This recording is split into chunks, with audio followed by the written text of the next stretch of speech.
Police disrespect Elon Musk, then he shows who's the boss. The crowded city streets were alive with the usual chaos of honking cars and hurried pedestrians. In the middle of it all, a sleek black car pulled up near a small diner on 4th Avenue. Stepping out, dressed in a simple black hoodie and jeans, was Elon Musk. Today, he wasn't the billionaire everyone knew. He was just a man looking to get away from his title and experience the world from the ground level. Elon slipped into the diner unnoticed. The waitress greeted him with a tired smile, her eyes shadowed with exhaustion. "Coffee, please," he said softly, sliding into a booth at the back. As he sipped, he watched the world go by outside, a quiet observer in the bustling city. Suddenly, a commotion erupted outside the diner. Two police officers were questioning a homeless man who was sitting on the curb with a small sign. "Hungry. Anything helps." Elon watched as the officers' tone grew sharper, their gestures more aggressive. The man tried to explain himself, but his voice was drowned out by their commands. Elon put down his coffee and walked out. He approached the scene calmly, his hood still up. "Excuse me, officers," he said, his voice firm but polite. The officers turned, their expressions hardening as they sized him up. "This doesn't concern you," one of them snapped. Elon raised an eyebrow, his calm demeanor unwavering. "It does if you're mistreating someone," he replied. The officers exchanged glances, clearly annoyed. "And who are you to interfere?" the other officer demanded. Elon paused, a faint smile playing on his lips. "Just someone who believes in fairness," he said simply. The officers scoffed, dismissing him with a wave. But Elon wasn't done. He reached into his pocket and handed the homeless man a crisp $100 bill. The man looked up in disbelief, tears welling in his eyes. The officers frowned, their irritation evident. "You think you can just throw money at problems?" one of them said sarcastically. Elon met their gaze, his eyes sharp. "Sometimes it's not about money, it's about humanity." Before the officers could respond, a man walking by recognized him. "Wait, is that Elon Musk?" he murmured loudly. The officers froze, their expressions shifting from annoyance to shock. They looked back at Elon, their demeanor suddenly less hostile. But Elon didn't linger.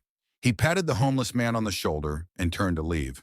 As he walked away, the officers stood in the stunned silence, realizing they had just dismissed one of the most influential men in the world. The news of the encounter spread like wildfire. By the time Elon returned to his car, a small crowd had gathered, whispering and pointing. Some were trying to snap photos discreetly, while others boldly shouted questions. But Elon, as always, remained unfazed. He slipped into the driver's seat and drove off without a word, leaving the chaos behind. The next morning, headlines exploded across social media. Elon Musk confronts police over treatment of homeless man, and billionaire takes a stand for humanity. Videos of the incident surfaced, showing Elon calmly addressing the officers and helping the homeless man. The internet, as expected, was divided. Some praised his actions, calling him a hero for using his influence for good, while others criticized him, questioning his motives and accusing him of seeking attention. In a quiet corner of his office at Tesla headquarters, Elon scrolled through the comments. His face gave nothing away, but his fingers paused over one post. It was from a young woman claiming to be the sister of the homeless man he'd helped. She wrote, "Mr. Musk, my brother is a veteran who lost everything after coming home. Thank you for seeing him when no one else did." Elon leaned back in his chair, his mind racing. He had always believed in solving problems on a larger scale, building electric cars, sending rockets to Mars. But this incident reminded him of the small, individual battles people fought every day. He decided to dig deeper. He called one of his assistants. "Find out everything you can about the man from yesterday," he instructed. "I want to know his story." A few hours later, the assistant returned with a folder. Elon opened it and read in silence. The man's name was Daniel Thompson, a former Marine who had been honorably discharged but fell on hard times after struggling with PTSD. Despite his qualifications, he couldn't hold down a job, and medical bills had drained whatever savings he had. He'd been living on the streets for over a year. Elon closed the folder, a mix of emotions stirring within him. This wasn't just a one-off encounter anymore. He wanted to help, but not just with money. He needed to do something that could create lasting change, not just for Daniel, but for others like him. That evening, Elon made a surprise visit to the shelter where Daniel was staying. The staff, overwhelmed by his presence, fumbled to greet him. But Elon brushed off the formalities and asked to speak with Daniel privately. When they met, Daniel looked nervous, clutching the folder Elon had sent earlier in gratitude. "Why me?" Daniel asked, his voice shaky. "You could have helped anyone." Elon sat across from him, his expression thoughtful. "Because everyone deserves a chance," he said simply. "And sometimes change starts with one person." But what Elon proposed next left Daniel speechless.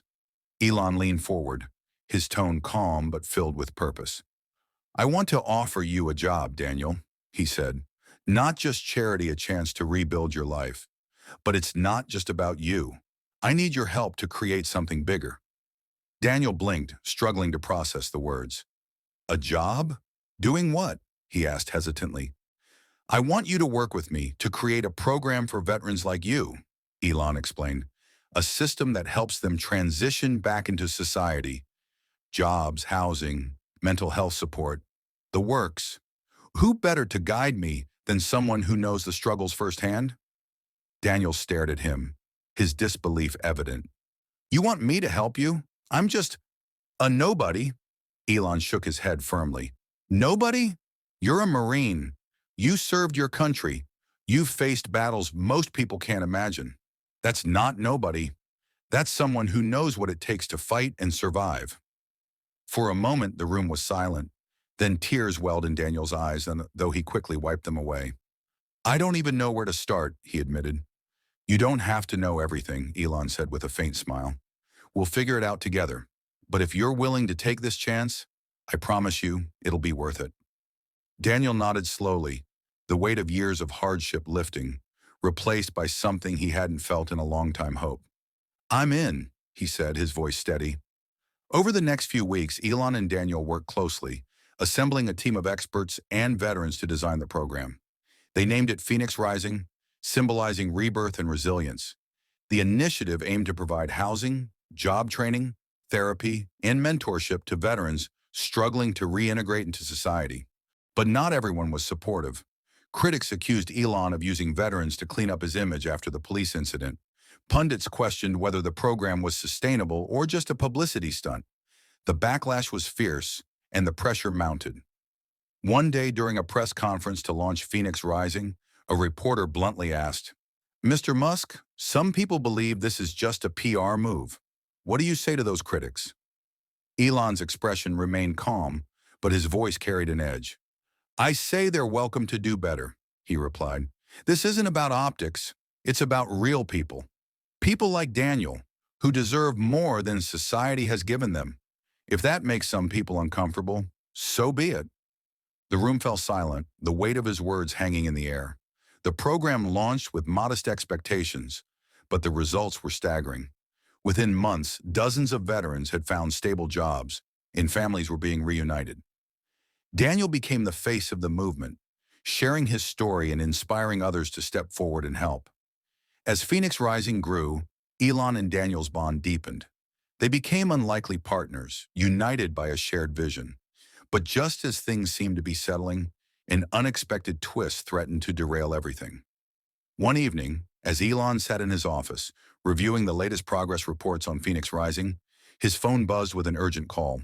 It was Daniel, and his voice was tense. "Elon, we have a problem," he said. "What happened?" Elon asked, setting down his tablet. "There's a man claiming he was rejected by the program unfairly. He's gone to the media saying Phoenix Rising is rigged, only helping veterans who fit the narrative. He's calling it a PR machine for you." Elon's jaw tightened. "Did we reject him unfairly?" "No," Daniel said firmly. "He didn't meet the basic criteria, and he refused to go through the mental health screening.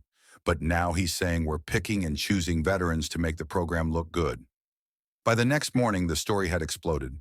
Headlines screamed about Phoenix Rising's alleged elitism, and social media was flooded with criticism. Some accused Elon of cherry-picking success stories to polish his image, while others questioned the program's legitimacy. Elon called an emergency meeting with his team, including Daniel. As they gathered in a conference room, The atmosphere was tense. "We need transparency," Elon said. "Every decision, every rejection, it needs to be backed by clear, documented reasons. And we're going to make that public." One of the team members hesitated. "But if we release everything, won't it expose us to more scrutiny?" "Good," Elon replied sharply. "Let them scrutinize. If we've done nothing wrong, we have nothing to hide." Daniel nodded in agreement, but he couldn't shake the feeling that the backlash wasn't just about one rejected applicant. "Elon," he said quietly after the meeting, "what if someone's trying to sabotage us?" Elon raised an eyebrow. "You think this is deliberate?" "I don't know," Daniel admitted, "but the timing feels off. The program is just starting to make a real impact, and suddenly this blows up?" Elon's mind raced. He'd dealt with countless rivals and critics in his career, but this felt different, more personal. "Let's dig deeper," he said. "Find out who this man is, and if there's anything else we're missing." Over the next few days, the team uncovered startling information. The man behind the allegations wasn't just any veteran. He had ties to a lobbying group that opposed Elon's broader initiatives, particularly those related to renewable energy and government contracts. When Daniel presented the findings, Elon leaned back in his chair, a faint smirk on his face. "So this isn't about Phoenix Rising at all. It's about discrediting me." Daniel frowned. "What do we do?" Elon stood, his gaze steady. "We fight back with facts, with results, and with the truth. But we don't stoop to their level. The work we're doing speaks for itself, and I won't let anyone undermine it." That evening, Elon went live on social media, addressing the controversy head-on. He shared the program's transparent decision-making process, highlighted the success stories, and called out the lobbying group's motives without naming names. But as he spoke, his expression softened. "This isn't about me," he said. "It's about people like Daniel, who've been through hell and deserve a second chance. If anyone wants to attack me, fine. But don't use veterans as pawns in your game." The response was overwhelming. Support poured in from veterans, advocacy groups, and even skeptics who respected Elon's candor. The backlash began to fade, but the experience left a mark. Late one night, Daniel found Elon on the factory floor of Tesla, quietly working on a prototype. "You don't stop, do you?" Daniel said with a small laugh. Elon looked up, his expression thoughtful. "No, because the moment you stop, they win. And I'm not letting that happen, not to Phoenix Rising, not to you, and not to anyone else who needs a second chance." Daniel smiled, a new resolve in his heart. "Then neither will I." And as the program continued to grow, so did the bond between the billionaire and the Marine, two men from vastly different worlds, united by a shared mission to change lives, one story at a time.